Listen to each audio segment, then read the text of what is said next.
Hey there, Writer Rebels. Have you ever considered getting an author logo design to enhance your branding?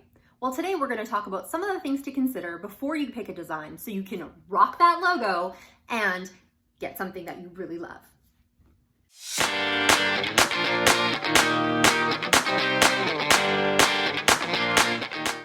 Hello everyone, I'm Scarlett Kol and welcome to my channel. If you're a subscriber, thank you so much for coming back, and if you're brand new, welcome. If you are new here and you do like this content, make sure that you're hitting the subscribe button and the notification bell below this video to make sure that you aren't missing any of my videos. Typically they come out on Thursdays, but I do occasionally have some extras in there, so you wouldn't want to miss it. Like I said, today we're going to be talking about author logos and things to consider when you're getting one designed. I do want to mention, however, that author logos are not a necessity. You don't basically release a book and then automatically need to have an author logo. Some people will get them right away because they want to do certain things like business cards or bookmarks, or like one of these, a rolly banner that they will take with them to signings. This is completely collapsible, and I got it from Vistaprint if you're wondering. Anyhow, a lot of people do like to have that author logo though, to be able to brand things on their website, their Facebook page, Instagram, and all of those different things. However, there are some considerations that need to go into designing an author logo, whether you're doing it yourself or you're dealing with a designer. Personally, I dealt with a designer for my logo, which you can kind of see right here. And I went with Najla Camber Designs, and Najla is just fantastic and really easy to work with, but there are a lot of other designers out there which are really great.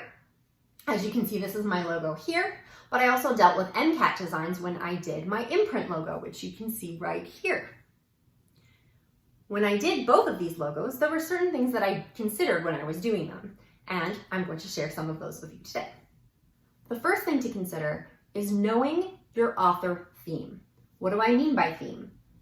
Maybe that sounds really obvious. Maybe you write paranormal witch novels, so you think your theme is witches. Maybe it is.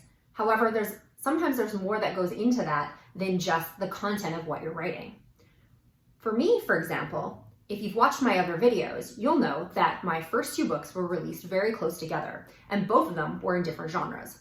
They were both YA novels, but one was dystopian biopunk, and the other one was paranormal. These novels are kind of separate in terms of genre. So when it came for me to design a logo, I couldn't just go with, hey, I do paranormal, so I want a full moon or whatever. Or I do dystopian, so I want to have this kind of post-apocalyptic looking logo. I needed to find a common thread between both of my books. This was a little bit of a challenge, obviously, but I basically sat back and stopped thinking about the actual content of the books and the certain things that I like to write and knew that I was going to be writing going forward. In my case, I really like to write kissing scenes, which I do have a video about kissing. If you are interested in that, I'll put it up in the cards.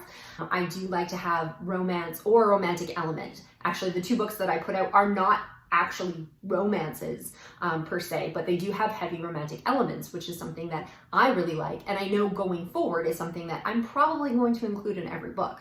So I'm sure you're not surprised to see on my logo that I have a heart right in the middle. The other thing that was very common in between my two books was the fact that I tend to go a little bit dark sometimes. Not super crazy horror dark, however, I have done that before.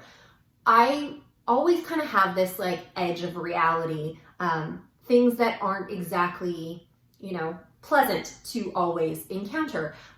In Mercury Rises, we're dealing with a corrupt government and diseases that are killing people off, so pandemics that are going through the new America, or what we would know as the United States today. And in Wicked Descent, we're dealing with demons and witches and some pretty dark magic in there as well. However, even in my fairy tale retellings, when I wrote my Little Mermaid retelling, I still had some heavy topics of, one of my characters is grieving the loss of her mother to cancer.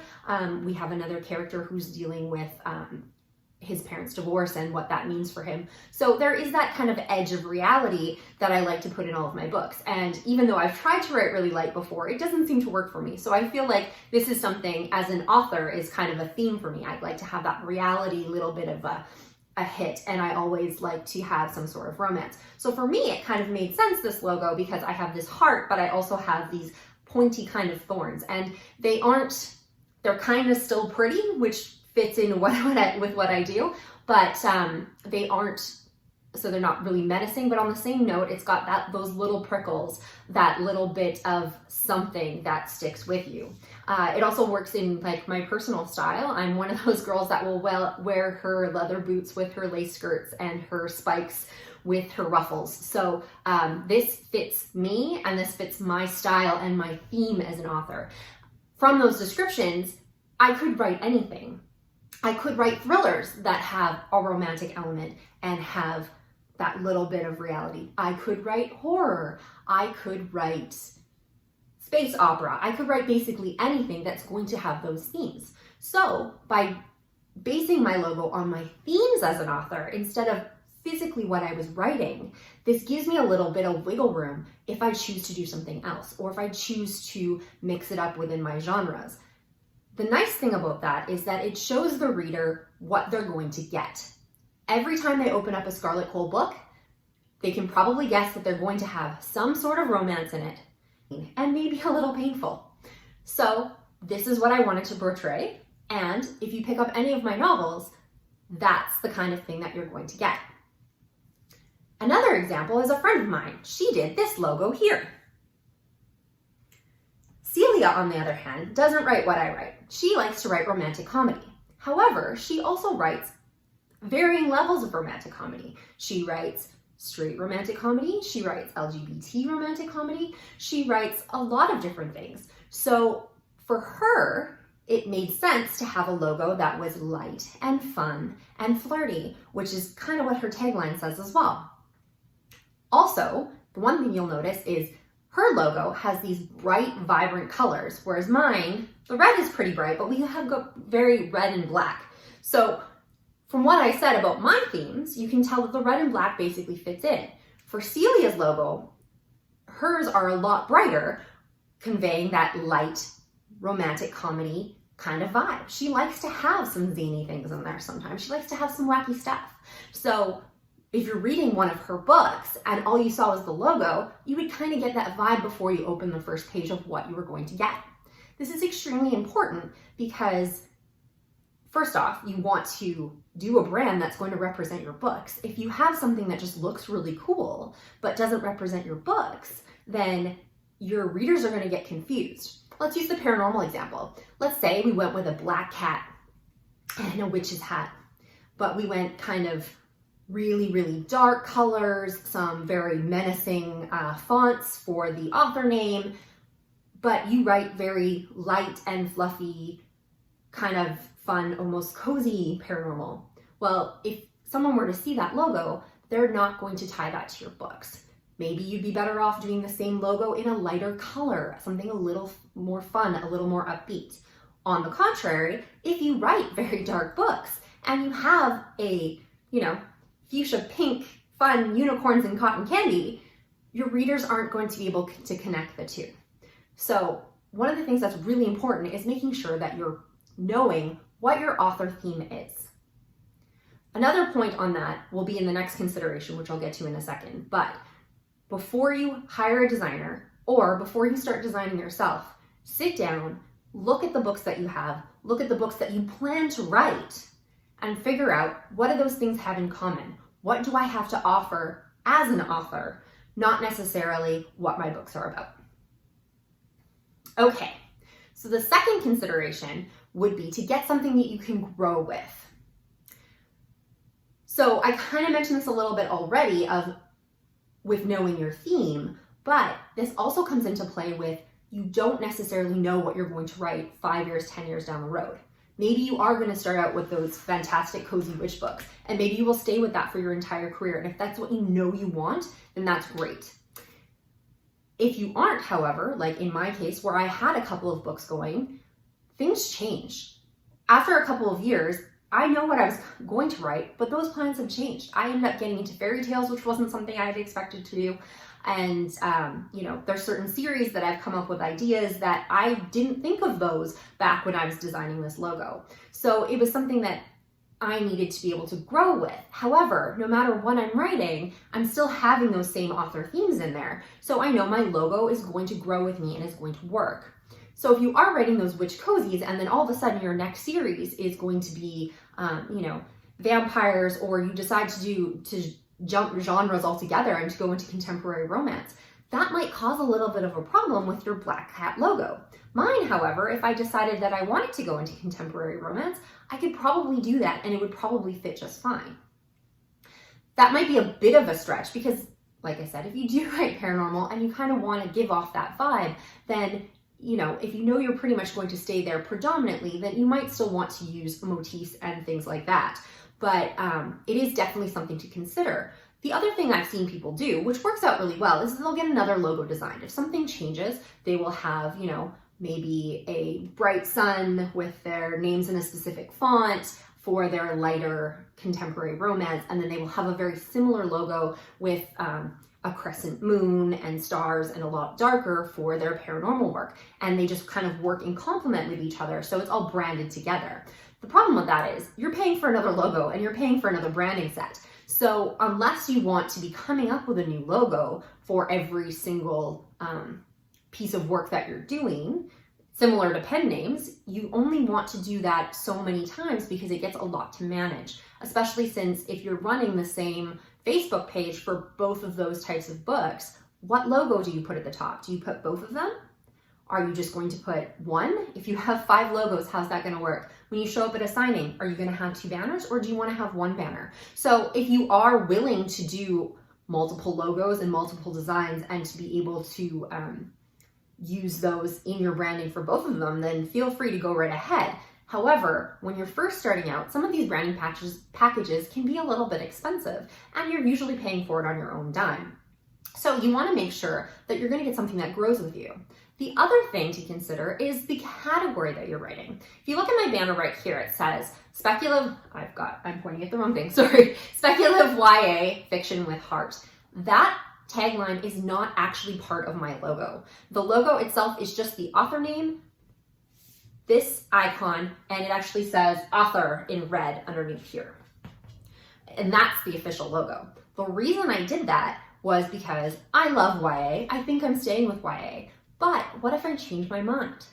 If I were to go into something that was adult, I can still take this logo with me. It doesn't have anything saying that I'm a YA author on it. I just added the tagline for this banner. So when I'm at a show, because I'm only doing YA novels right now, people know what to look for. But it's a whole lot easier for me to change a banner if I change my mind than it is for me to redo all of my branding to try and come up with another logo or something else that works with that.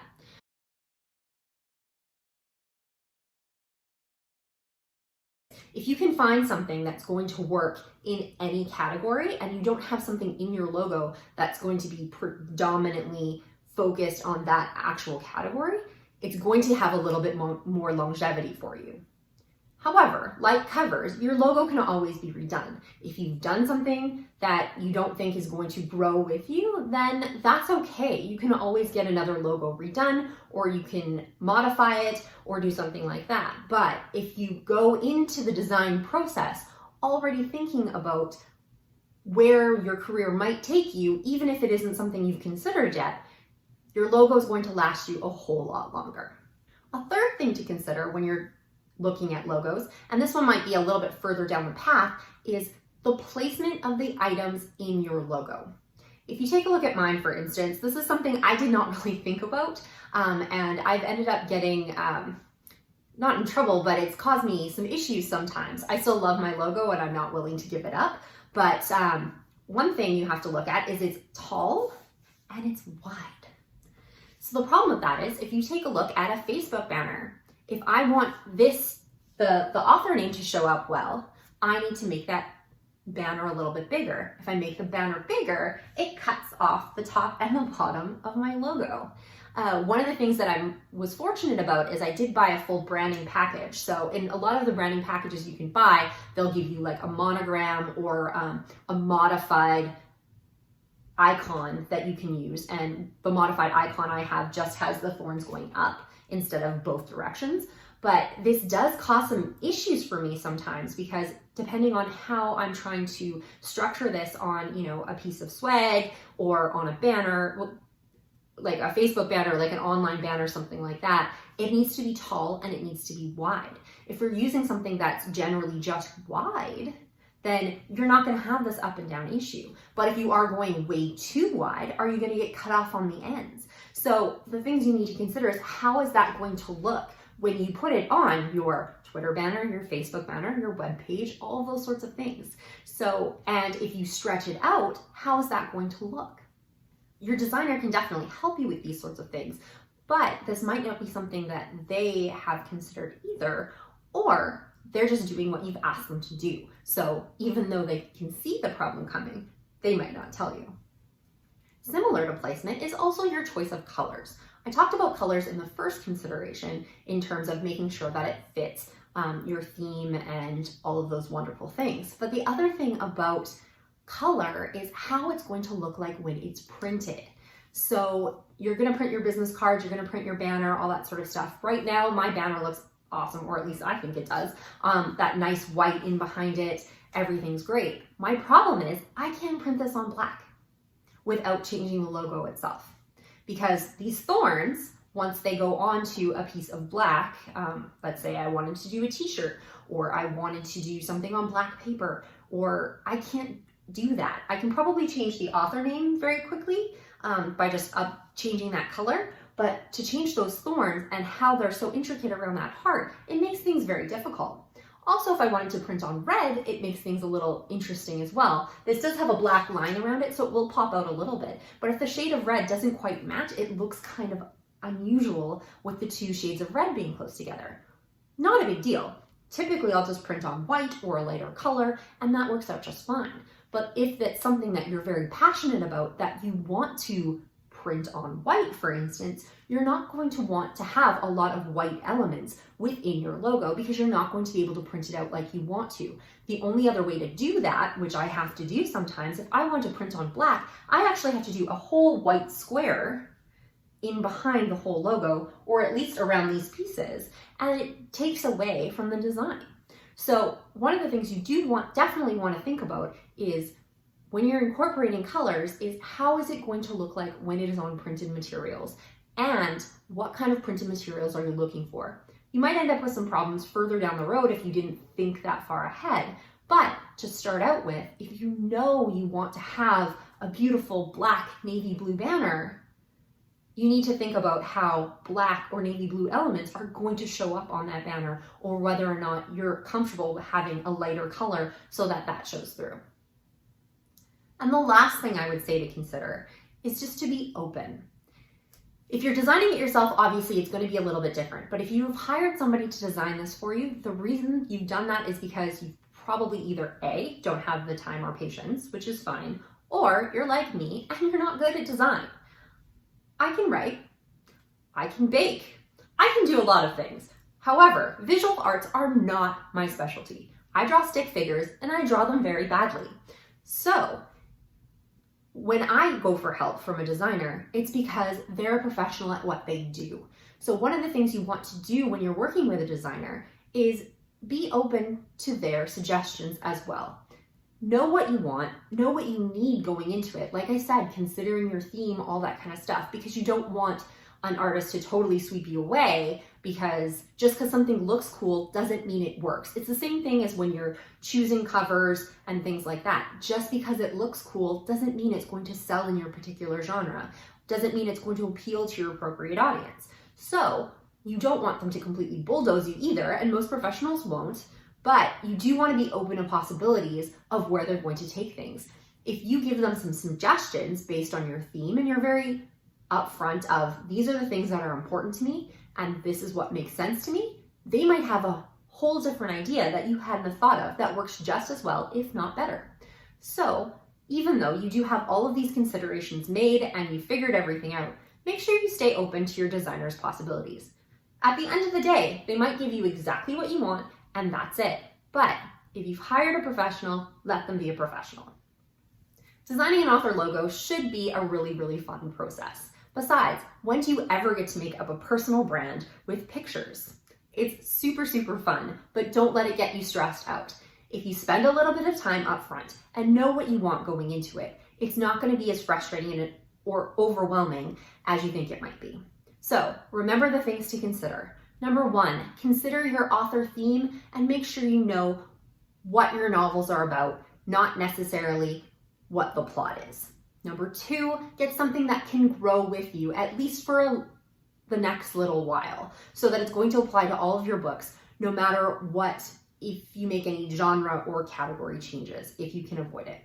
Number 3, consider how the placement is going to look on electronic devices or any other materials of where you are going to print your logo. Number 4, make sure you think about what printed items are going to look like and how the colors are going to impact that. And number 5, be open and let your designer design. Hopefully, those helped you out with getting your author logo off the ground. If you do get an author logo design based on any of my considerations, make sure to leave it in the comments below. If you already have an author logo, I would still love to see it, and you can include it in the comments below. But remember, an author logo is not a necessity. It's a really nice to have, especially if you're going to be doing signings or things where you're going to be giving away swag. But you don't have to do it. If you liked this content, make sure that you give us a thumbs up below this video. And if you aren't a subscriber, make sure you're hitting that subscription bar and the notification bell so that you're aware of the next video when it comes up. I really enjoyed talking about author logos with you today, but if there's anything else about writing, the writing process, or anything else, please include it in the comments below and I will try to fit it into the schedule and make a video for you. Have a great week, Writer Rebels, and I will see you next Thursday.